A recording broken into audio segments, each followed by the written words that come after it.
Bismillahirrahmanirrahim. Alhamdulillahi rabbil alamin. Wassalatu wassalamu ala al-mab'uthi rahmatan lil alamin. Nabiyyina wa habibina wa qudwatina Muhammad ibn Abdullah wa ala alihi wa sahbihi wa man sar ala nahjihi wa ihtada bihadihi wa istanna bisunnatihi ila yaumiddin. Amma ba'du. Alhamdulillah, muslimin dan muslimat, para pelajar, para pencinta ilmu, pencinta Al-Quran sekalian, Assalamualaikum warahmatullahi wabarakatuh. Alhamdulillah, syukur kita kepada Allah Azza wa Jalla pada pagi yang berceria ini, 24 hari bulan 5 2022, kita dapat meneruskan pengajian kita dalam tafsir surah Az-Zukhruf.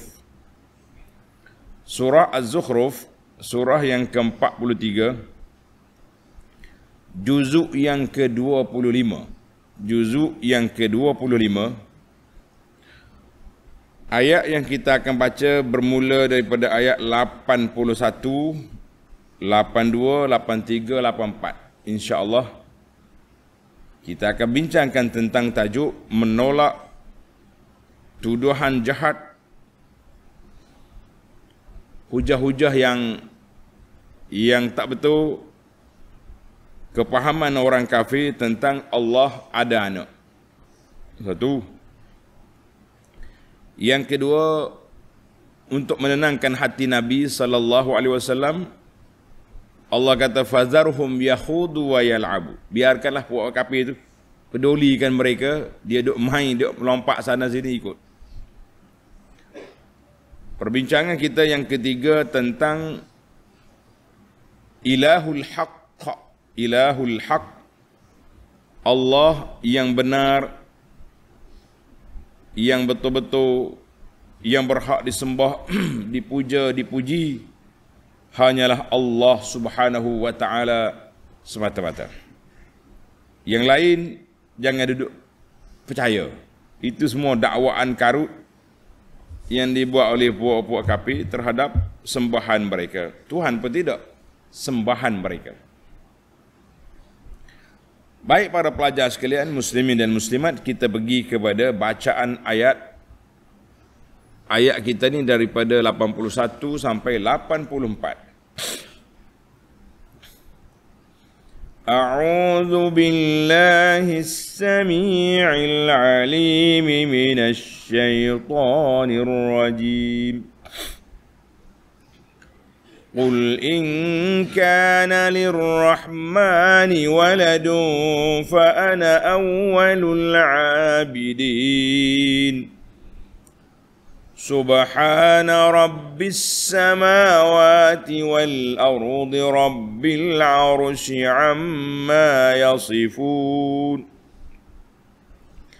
Fadharhum yakhudu wa yal'abu hatta yulaqu yawmahum alladhi yu'adun. وهو الذي في السماء إله وفي الأرض إله وهو الحكيم العليم.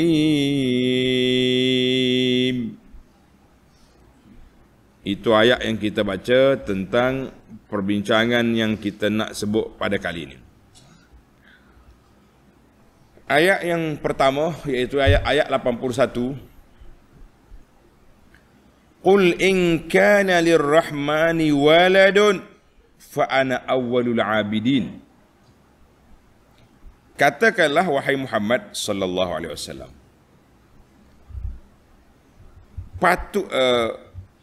katakanlah wahai Muhammad sallallahu alaihi wasallam kepada mereka yang musyrik itu, mu kata ke puak kafir itu, kalau betul Allah yang amat pemurah mempunyai anak sebagaimana yang kamu dakwakan, maka akulah orang yang pertama, orang yang awal, yang pertama akan menyembah anak itu.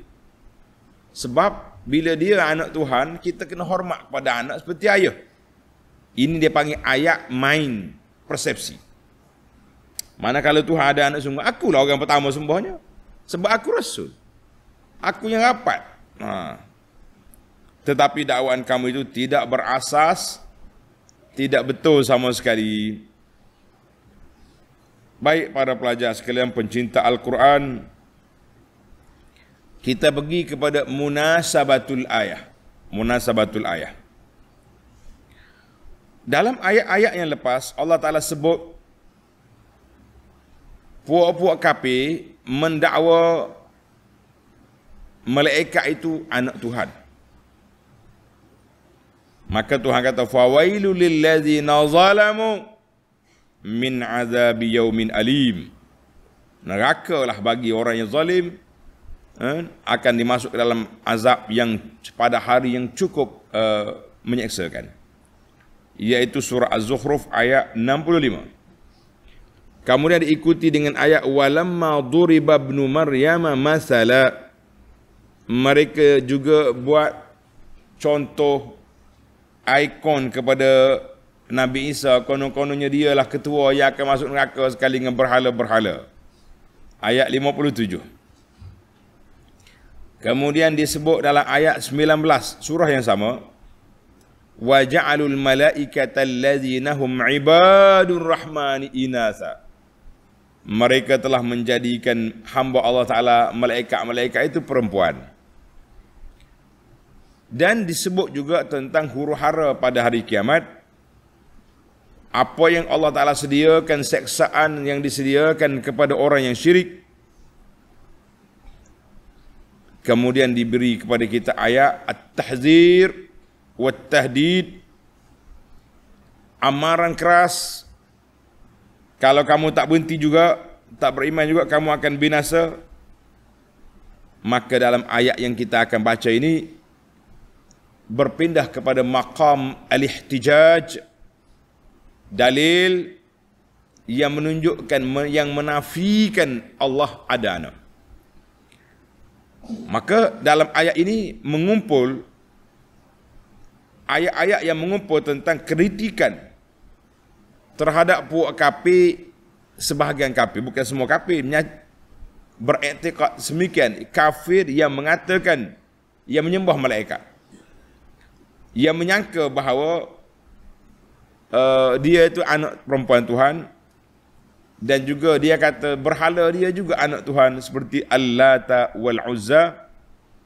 Maka ayat ini Allah SWT ajar kepada kita supaya berlawan dengan puak kafir secara hujah yang logik, yang munasabah. Tengok ayat. Qul in kana lirrahmani waladun, ay qul ya Muhammad sallallahu alaihi wasallam, kepada puak-puak kafir Quraisy kaummu secara jadalan, secara bantahan, secara hujahan dipanggil, bukan sungguh, bujah. In sabata anna lirrahmani waladan, andai kata Tuhan aku tu ada sungguh anak, dengan bukti-bukti yang nyata, yang jelas, yang sahih, fa ana awwalul abidin, maka orang yang paling awal akan menyembah dia aku. Baik, di sini perlu kepada kerja yang banyak, iaitulah mencatat. Kata di Syekh Ibnu Juzai dalam tafsir dia, tulis pelajar, Ibnu Juzai kata dalam ayat ini ada 4 huraian. Dalam fi ta'wilil ayat arba'atu aqwal. Dalam ayat ini ada 4 huraian. Yang pertama, ayat ini berhujah untuk menolak pandangan puak kafir kalau mereka terima. Jadi makna ayatnya, kalaulah Allah Ta'ala tu ada anak sebagaimana sangkaanmu hei puak kafir, maka akulah orang yang pertama yang akan sembah budak tu. Sebab apa? Sebab semua yang berkait dengan dia besar belaka. termasuklah khadam-khadam dia, anak-anak dia. Maknanya bila nak membesarkan bapa, kena besar kepada anak sekali. Tapi oleh kerana Tuhan tak ada anak, hujah kamu itu terbatallah dengan sendiri. Terbatal dengan sendiri. Itu makna ayat. Makna yang pertama. Makna yang kedua, al-qaulus tsani, andai kata Tuhan tu ada anak sebagaimana yang kamu sangka, hei puak kafir, fa ana awwalu man abada Allah wahdahu. Maka akulah orang yang pertama menyembah Allah sahaja. Dan dustanya pandangan kamu itu sebab apa? Sebab kamu bawa satu tuduhan yang tidak betul. Tak betul. Itu makna peristiharan. Nabi tetap dengan tauhid. Yang ketiga, annal abidin bimakna al-munkirin.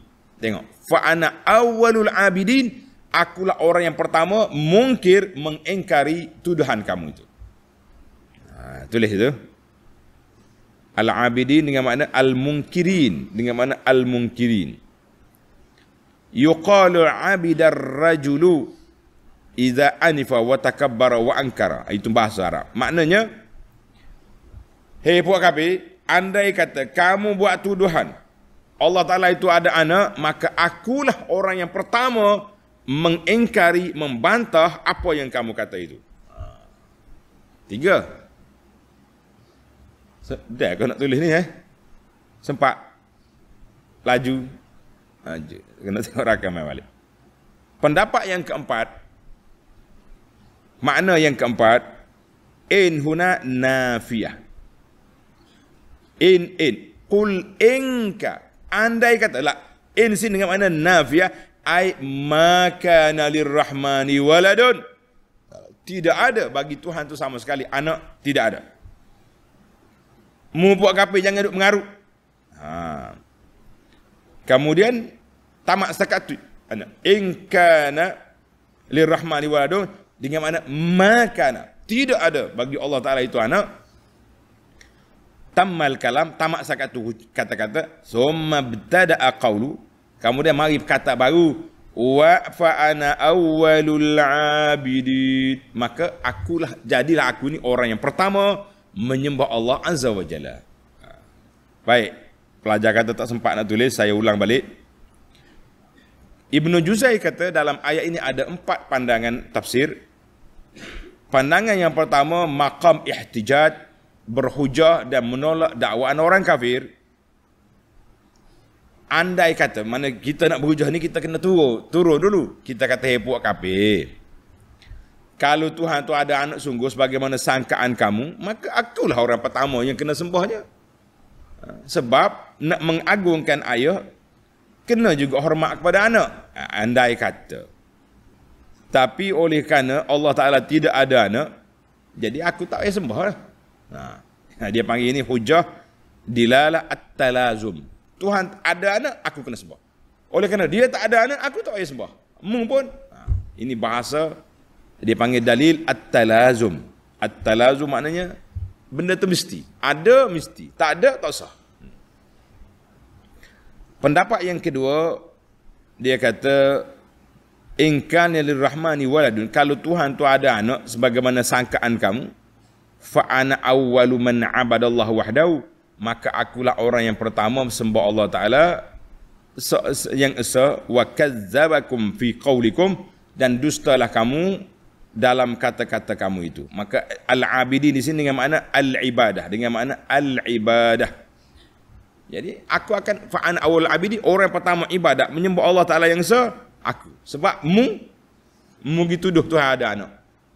Tak jadi. Pendapat yang ketiga, al-abidin dengan makna al-munkirin, makna akulah orang yang pertama mengingkari perbuatan kamu itu. Pendapat yang keempat, in huna dengan makna nafiyah. In dengan makna ma kana lirrahmani waladun. Tak ada. Tidak ada bagi Allah Ta'ala itu anak, sama sekali tidak ada. Baiklah, itu 4 huraian. Kita tak nak hurai panjang. Hurai panjang tak berjalan kita punya tafsir, para pelajar sekalian. Tamaklah huraian tentang makna qul in kana lirrahmani waladun fa ana awwalul abidin. Sekarang ni kita pindah kepada ayat 82. Subhana rabbis samawati wal ardi rabbil arsy amma yasifun. Maha suci Allah, Tuhan yang menjadikan langit dan bumi. Allah Ta'ala pusing balik hujah. Allah Tuhan yang layak disembah, dipuja, dipuji siapa? Rabb, pencipta, pemilik langit, bumi, aras yang besar, yang agung itu. Maha suci Allah, Tuhan yang menjadikan langit dan bumi, Tuhan yang mempunyai aras yang melambangkan kebesarannya. Maha sucilah Allah daripada apa yang mereka katakan itu. Jadi ayat ini, dalam ayat yang lepas Allah Ta'ala sebut tentang mereka kata, andai kata Tuhan ada anak, tapi benda tak berlaku. Nazzaha nafsahu tanzihan taman. Allah Ta'ala bersihkan dirinya, zatnya, dengan bersih yang sempurnanya daripada semua apa yang disifatkan oleh puak-puak kafir mengatakan Tuhan ada anak, tidak. Maka ayat ini Allah nak nyatakan, apa mu ni sibuk-sibuk dengan anak? Orang yang nak anak ni, para jemaah sekalian, orang rasa dia lemah, baru dia nak anak. Cerita orang nak anak bukan main susah. Nak dapatkan anak ni, orang hot kahwin tapi tak dapat anak. Nak dapatkan anak tu bukan senang. Pergi buat pemeriksaan doktor untuk nak menyuburkan dia punya benih. Rahim dia tu biar kuat, boleh beranak. Sampai kos perbelanjaan, dengar ni, kos perbelanjaan nak dapat anak ni mencecah 60,000 ataupun lebih lagi. Ni proses. Dia panggil buat persenyawaan tu, ambil air mani masuk, macam-macam cerita. Dunia nak kiamat ni dia panggil at-talqih as-sina'i. Bahasa Arab kata, bahasa Melayu kita betul apa ingat. Talqih sina'i ni maknanya ambil dia punya benih tu daripada suami isteri, tak boleh ambil orang lain. Masuk balik dia punya proses-proses tu sampai 50-60 ribu dia punya harga. Jadi main-main. Ni aku kahwin tak mau anak. Jangan. Hak mana ada isteri kahwin tu beranak lah banyak. Rezeki Allah Ta'ala beri. Maka makhluk ni dia berhajat sangat kepada anak. Kenapa? Sebab kita rasa kita lemah, nanti kita tua, siapa nak pedulikan kita, siapa nak cara kita. Nak anak. Kalau Allah Ta'ala dia yang maha berkuasa, buat apa lagi nak anaknya? Rabb as-samawati wal ardi wal arsy. Semua makhluk-makhluk yang besar ni di bawah kuasa Allah Azza wa Jalla. Maka itulah sifat Allah, jadirun bitanzihi anil walad. Sepatutnya kita bersihkan, sucikan Allah Ta'ala itu daripada kelemahan nak mencari anak. Tak ya? Itu jelas kepada kita. Ada orang nak anak, pergi buat proses sampai 50-60 ribu. Tu hak sederhana lah, mahal lah tu. Ada lagi hak murah sikit. Yang pentingnya, begitulah usaha-usaha manusia. Ada seorang sahabat saya, dia kahwin lebih pada 10 tahun tak boleh anak. Habis tepat doktor cari, akhir sekali beranak. Alhamdulillah sekarang ni sudah ada 3 ke 4 orang anak. Boleh ke dia? Usaha. Kena buat. Ada orang tak payah duduk sibuk-sibuk tak ada apa-apa lagi. Mabuk dah budak mek ni. Mabuk dah. Orang tengah ngaji, nak habis ngaji dulu. Dah mau menikah apa? Baik, happy-happy lah bila dah kahwin. Boleh anak, alhamdulillah anugerah daripada Allah. Dalam ayat lepas kita baca, yahabu liman yasha'u inasa wa yahabu liman yasha'u zukur au yuzawwijuhum. Wa yaj'alu man yasha'u aqima. Tuhan kata aku beri anak perempuan, aku beri anak laki-laki, aku beri hak dua-dua sekali dapat. Ada orang yang aqim maknanya mandul. Ada juga proses yang sama, cara yang sama, tapi tak dapat anak. Hak dapat anak pula berbeza-beza. Ada orang boleh seorang, 2 orang, 3 orang, 10 orang. Ada yang belah-belah orang. Allahu Akbar. Ada yang sampai 30 orang anak. Tapi kira banyaklah. Berapa anak ustaz? Baru 34 orang. Celek mata kita, 34 orang. Anak dia. Ibu banyak sikit. Dia banyak kilang, banyak proses. Baik. Dalam ayat ini Allah nak nafikan, membatalkan tuduhan bodoh, puak-puak kafir kata Tuhan ada anak. Dahlah tuduhan kata ada anak satu tuduhan. Tuduhan yang kedua pula bagi kepada Tuhan anak perempuan hak dia tak sah, hak dia tak nak. Ini yang kedua. Kita kata banyak kerana banyak perangai puak-puak kafir mengacau dia dalam dunia ni. Baiklah. Untuk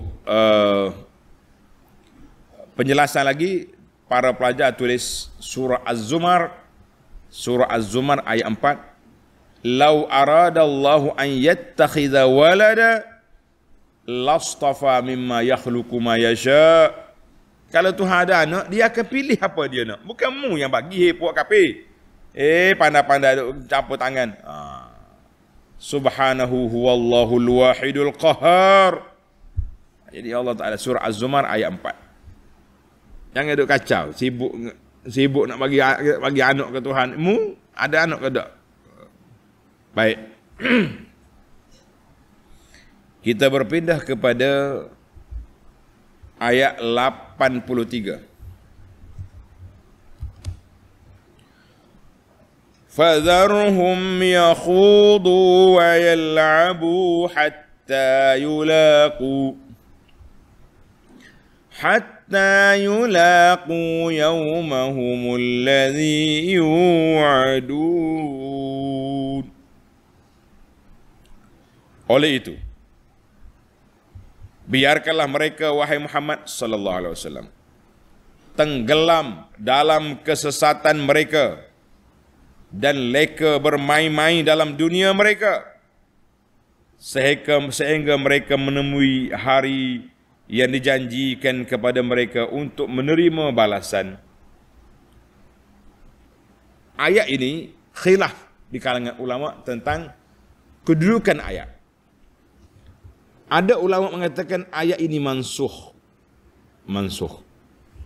Maknanya hukuman biarkan itu telah dibatalkan bi ayatis saif, dengan ayat pedang. Mana ayat kita kena tak boleh biar gitu, kita kena lawan.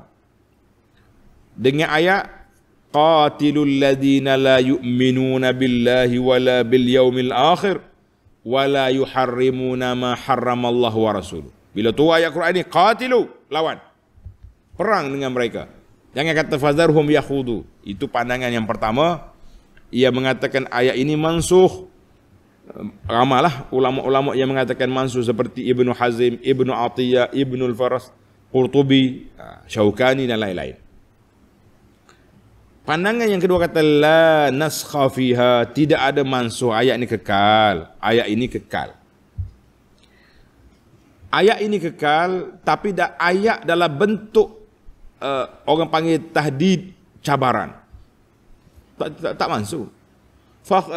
Fazarhum yal'abu. Dia tak dengar kata juga. Puak kafir ni tak dengar kata juga, tak hirau juga, tak peduli juga, tak mau dengar juga. Biarkan nama. Pedulikan mereka lah. Lantaklah kalau kita agak. Jadi dikata ayat ini tidak mansuh. Tapi ayat dia panggil waridatul lil wa'id. Ayat ini datang untuk memberi amaran dan juga peringatan. Ibarat kata seperti budak nakal. Budak nakal. Ayah dia larang, jangan main. Jatuh kan? Jangan lompat itu, bahaya. Tak dengar juga, lompat juga, main juga. Ayah tu, ikut mu. Lantak. Mana bukan kata suruh mai, marah. Itu ayat tu. Tiba-tiba anak dia jatuh sungguh. Belum jatuh. Pergi main lagi. Oh, ya itu dia panggil bukan suruh main, ayat perli itu ayat. Main lagi. Nah, biasa Pak Abiullah bagi ambil pergi kubur. Baru sedap. Jadi ayat apa ni? Zarhum yakhudu wa yal'abu hatta. Tengok. Biarkanlah mereka, pedulikan mereka hatta. Bila dia mati baru dia tahu apa nak rasa. Jadi ayat ini jelas kepada kita tidak mansukh dan dia masih lagi terpakai. Ai fatru ya Muhammadu, tinggalkanlah wahai Muhammad sallallahu alaihi wasallam haula'il musyrikin. Dan puak-puak kafir itu tenggelam dalam kesesatan mereka dan leka bermain-main dalam dunia mereka sehingga mereka menemui hari yang dijanjikan kepada mereka untuk menerima balasan. Mana Allah kata biarlah, biar. Tak usah cara ke dia lah. Gitulah bahasa Kelantan kata, tak usah cara ke dia lah, biar ke dia. Maknanya setelah Nabi berdakwah, setelah Nabi menyampaikan Islam ini kepada mereka dengan begitu jelas, dengan begitu mantap, dengan begitu penjelasan yang cukup nyata, cukup jelas, mereka tak dengar juga, mereka tak hirau juga, fazarhum, biarkan mereka. Kita para pendakwah, adakah boleh nak ambil pendekatan fazarhum, biarkan mereka? Jawabnya ya. Ya ataupun na'am. Boleh. Bilakah boleh itu? Tanda ni pelajar. Bilakah jadi boleh?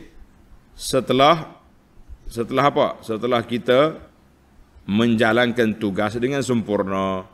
Maknanya kita dakwah, kita ajak, kita pujuk. Kelantan kata kita kecek, tak ingat juga. Tak dengar kata juga, fazarhum, biarkan mereka.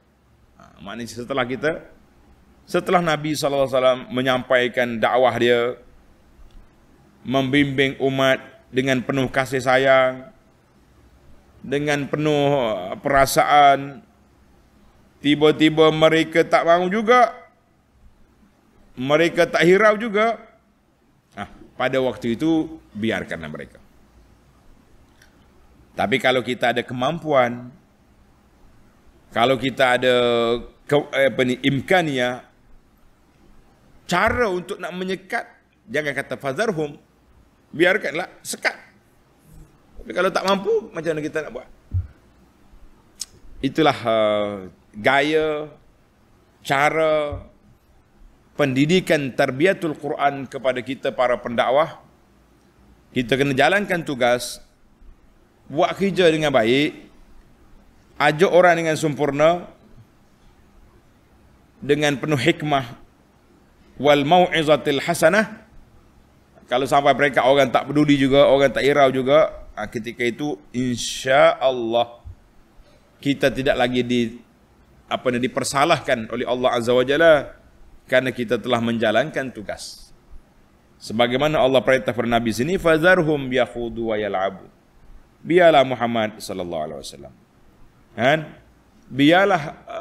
Biarlah mereka dengan dunia mereka, ya, dengan dunia dia, yakhudu wa yal'abu, leka, lara, cakap, kecek, biar. Tapi ingat, nak sampai ke biarlah itu, biar ada tempoh. Jalankan tugas. Ni kita pakai kita duduk tidur rumah. Kenapa awak tu orang tak solat dekat? Biarlah. Khata'.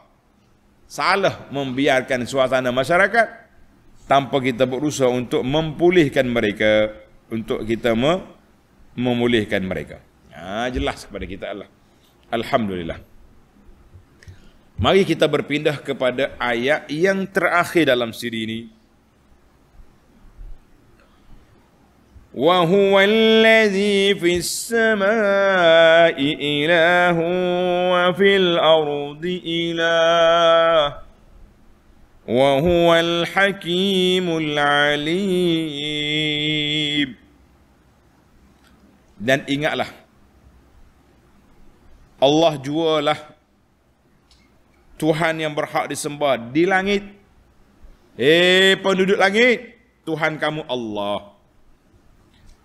Dan dialah Tuhan yang berhak disembah di bumi. Wahai penduduk bumi, sembahlah Allah.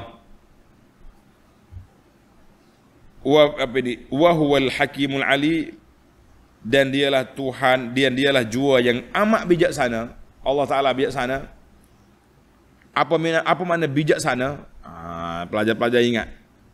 Dia gini ya, kalau kata orang ni bijak, orang ni penuh hikmah, kebijaksanaan, maka tulis itu pelajar. Al-hikmah. Hikmah itu meletakkan satu perkara itu di tempat dia. Itu nama hikmah. Hikmah, tulis pelajar. Hikmah, bijaksana itu apabila kita boleh meletakkan suatu perkara pada tempatnya, maka hikmah.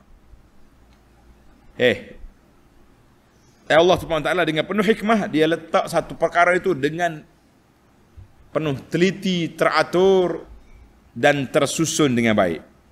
Yang tak ada hikmah ni kita. Contohlah kita kata selipar, capal ni, orang pakai di kaki ke di kepala? Kaki. Tiba-tiba kita ambil selipar atas kepala. Orang tu orang panggil orang hikmah ke orang sepita jiwa? Itu dia panggil hikmah. Kain serban orang pakai di kepala ke di kaki? Kepala, mugi buku kaki. Kalau kaki sakit tak ada kain lain, cerita lain. Gua pakai serban kaki tu? Ikut aku. Itu hikmah ke? Pak Talu. Awal. Mana kita kata itu analogi mudah ya sebenarnya. Nak katanya Allah Taala bila kata hikmah ai wahwa al-balighul hikmah fayada'u kulli syai fi mawdi'ihi. Allah Taala letak satu tempat yang layak dengan sepatut dengan dia, yang sesuai dengan dia, itulah dia panggil hikmah. Orang mencuri, cukup dia punya nisab, cukup dia punya apa kadar yang tertentu, kita kena potong tangan. Bukan potong tangan satu kali. Orang curi cakap, potong tangan. Mana ada undang-undang Islam macam tu? Tu undang-undang orang perli ke Islam nama dia. Yang kedua, sifat Allah Ta'ala Al-Alim. Apa dia mana Al-Alim? Allah Ta'ala yang maha mengetahui, yakni la yakhfa alaihi syai'un fil ardi wala fis sama. Tak ada benda yang tersembunyi bagi Allah. Tidak ada benda yang sembunyi Allah. Maka jelaslah kepada kita ayat ini, Allah Ta'ala di langit, iaitulah Tuhan yang berhak disembah untuk penduduk langit. Di bumi pula berhak disembah oleh penduduk bumi. Sebagaimana kata di ahli tafsir. Jelaslah kepada kita, alhamdulillah. Tulis, tamatlah perbincangan tentang ayat 4 yang kita baca ini. Kita kata alhamdulillah. Baik. Mari kita mengutip 5 faedah secara ringkas-ringkasnya insya-Allah. 5 faedah. Faedah yang pertama. Faedah yang pertama ayat 81. Faedah yang pertama ayat 81. Apa dia faedah dia? Para pelajar sekalian, iaitu Qul in kana lirrahmani waladun. Qul in kana lirrahmani waladun fa ana awwalul abidin. Mana andai kata ya, andai kata kalau Tuhan tu ada, tapi oleh kerana tidak ada, tak berlakulah benda tu. Di sini tulis asyartu la yadullu ala wuqu'il masyru'. Bila kita sebut satu syarat, tak semestinya yang disyaratkan itu akan berlaku, tak semesti. Dan tidak syarat juga boleh benda itu berlaku. Tidak syarat juga boleh benda itu berlaku, seperti kul inkan, andai kata Tuhan ada, tapi benda itu memang tidak ada. Maka dia kata syarat tidak menunjukkan akan berlakunya masyarakat. Kita kata apa? Contohlah kita kata, kalau jadi gini-gini ni, aku akan buat gini. Tapi dia buat syarat tu yang begitu berat, yang tak mungkin terjadi. Maka kita kata itu benda yang yang tak mungkin kita buat. Mana syarat tak semestinya jadi. Bila orang tak nak bagi,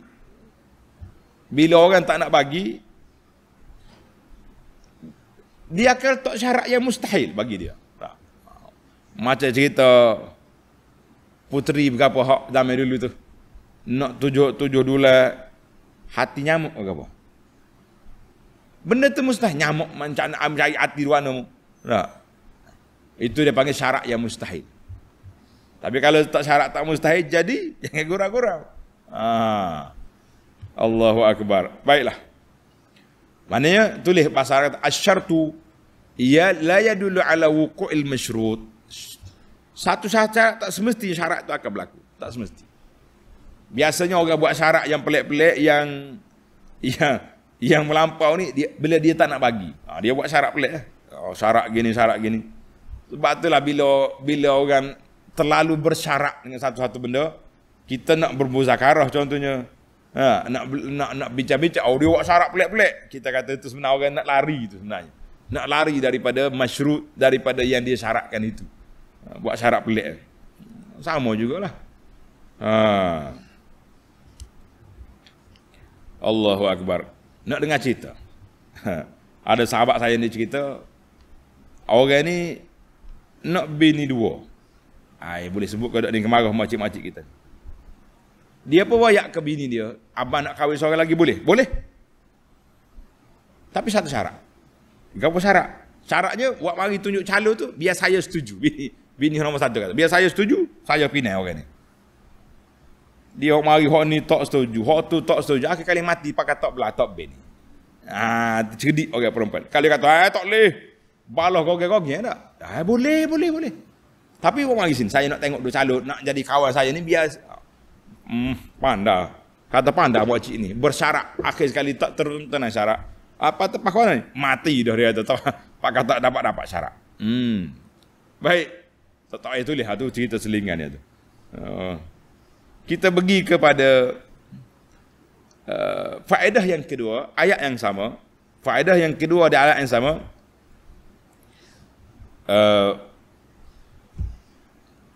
Inna inkar wujudal walad, mengingkari kepahaman pegangan manusia yang mengatakan Allah ada anak secara kerah kepala itu,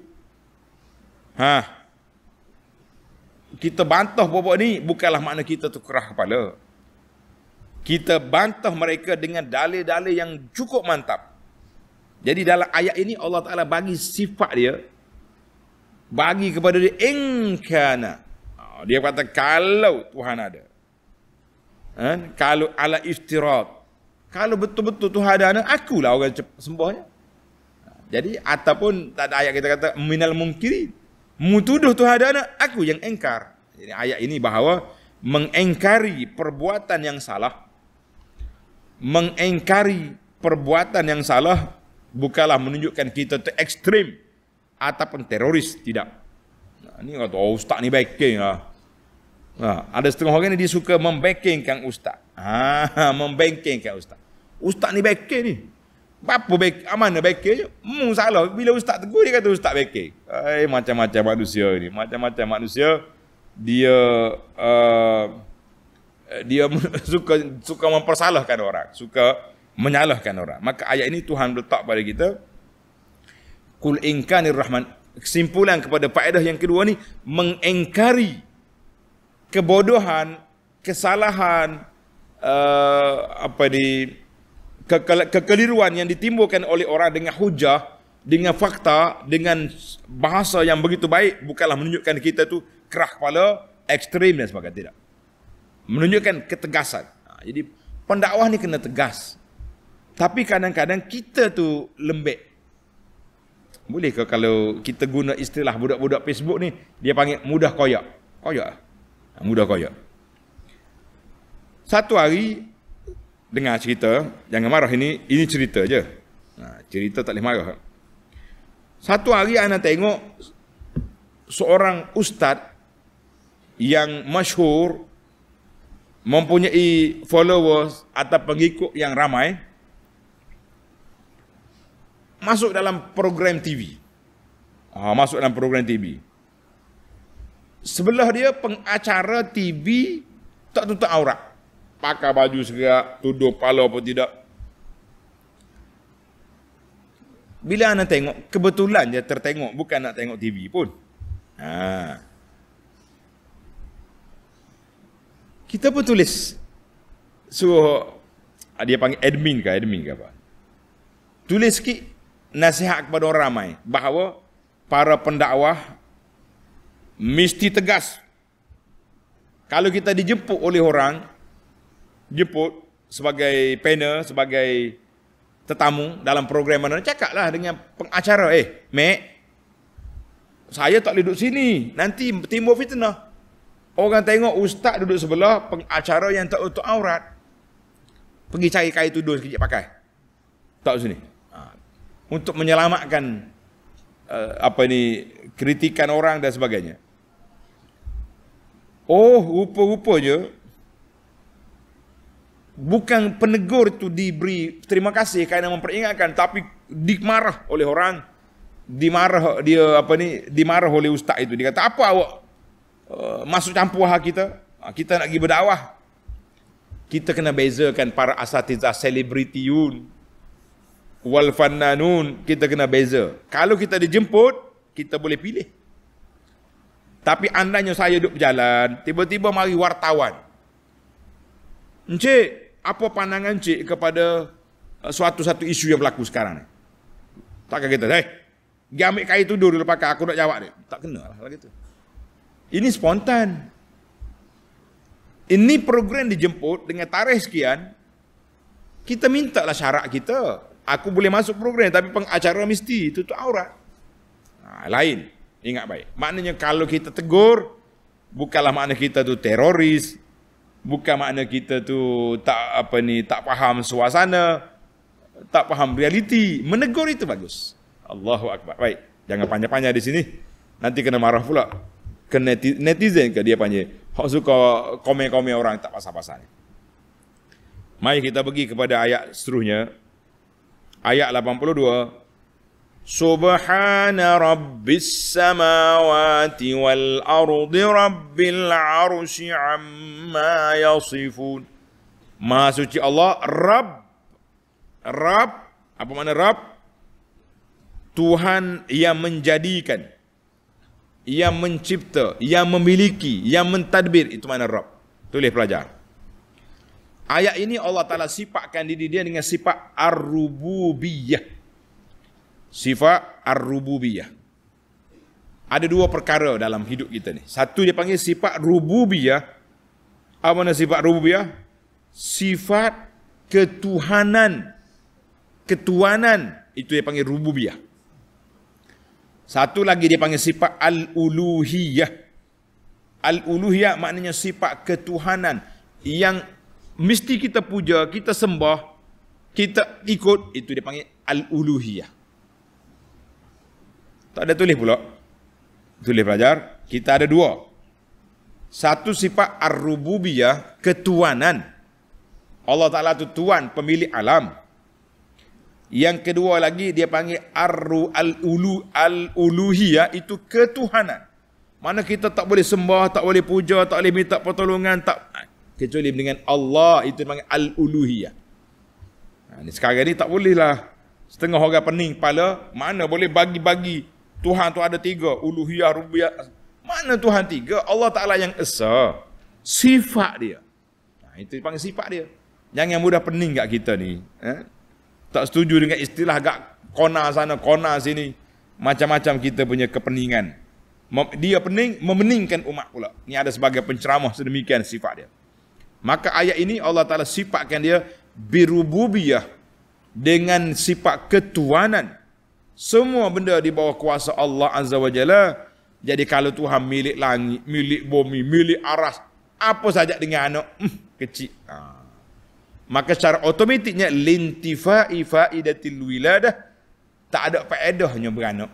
Tak ada faedahnya beranak. Oleh kerana Tuhan tak perlu kepada pembantu, tak perlu kepada penolong, tak perlu kepada anak-anak ni, maka dengan secara otomatiknya kita berhujah bahawa Tidak ada anak bagi Allah Azza wa Jalla. Siapa dia kata ada anak, dia pening.